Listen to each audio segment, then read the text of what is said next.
السلام عليكم. اتمنى اي حد يشوف الفيديو ده يا اخوانا يشير الفيديو ده. اي حد يشوف الفيديو يشير، لان الواحد بصراحه جت معاه للنهايه. الواحد يعني بصراحه قرف واتخنق.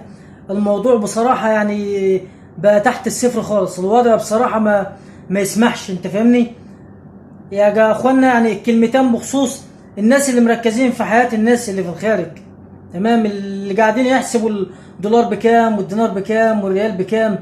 والله انت لو تعرف الناس اللي بره دي بتعاني قد ايه، ما تبص في حياتهم ولا تركز في حاجه زي كده. يعني الناس هنا بتقضيها يعني باي حاجه على قد ما تقدر. أنت فاهمني؟ فمش مستاهله، هي ارزاق وكل واحد بياخد رزقه.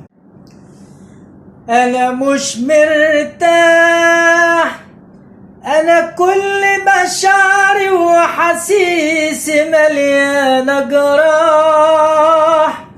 ليه كل الناس جت على وجعي والعشا ما وراح؟ السلام عليكم.